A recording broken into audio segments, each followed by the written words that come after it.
circumstance, get from him why he puts on this confusion, grating so harshly all his days of quiet, with turbulence and dangerous lunacy? He does confess he feels himself distracted, but from what cause he will by no means speak. Nor do... Oh shit, that's it. Oh. Alright. It's okay, go ahead. Nor do we find him forward to be sounded, but with a crafty madness keeps aloof, when we would bring him on to some confession of his true state. Did he receive you well? Most like a gentleman. Oh, sorry.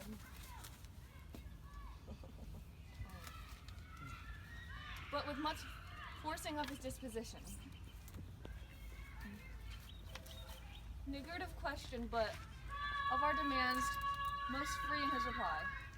Did you essay him to any pastime?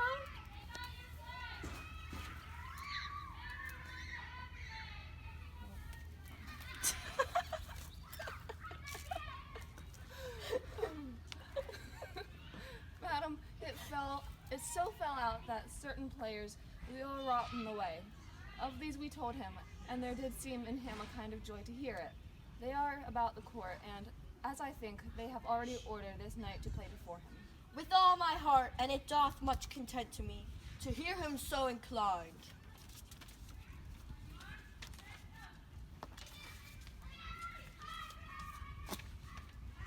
Good gentlemen, give him a further edge, and drive his purpose on these delights.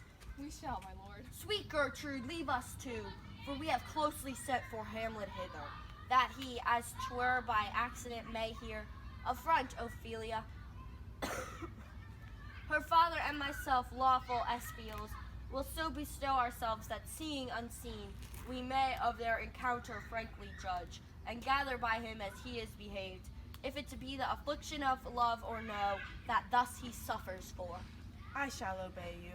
And for your part, Ophelia, I do wish that your good beauties be the happy cause of Hamlet's wildness. So shall I hope your virtues will bring him to this wonted way again, to both of your honors, or not to be.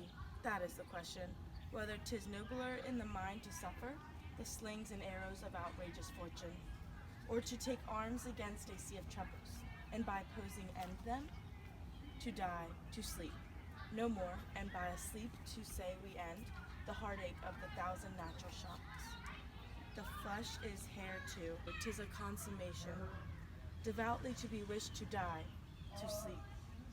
Thus, conscience does make cowards of us all, and thus the native hue of resolution is sickled over with the pale cast of thought, and enterprises of great pith and moment with the regard their currents turn away, and those the name of action. Soft you now, the fair Ophelia, nymph in thy origins, be all my sins remembered. Good, my lord. How does your honor for this many a day? I humbly thank you. Well. My lord, I have remembrances of yours, that I have longed to deliver. I pray you now receive them. No, not I. I never gave you aught. My honored lord, you know right well you did, and with them words of sweet breath composed, and made the things more rich, their perfume lost. Take these again for the noble mind. Rich gifts wax poor when givers prove unkind. There, my lord. Ha ha. Are you honest? My lord? Are you fair? What means your lordship? That if you be honest and fair, your honesty should admit no discourse to your beauty. Could beauty, my lord, have better commerce than with honesty? Aye, truly, for the power of beauty will sooner transform honesty that what it is to a bawd than the force of honesty can translate beauty into his likeliness. This was sometimes a paradox, but now the time gives it proof. I did love you once. Indeed, my lord, you made me believe so. You should not have believed me, for fortune cannot so inoculate our old stock, but we shall relish of it. I loved you not.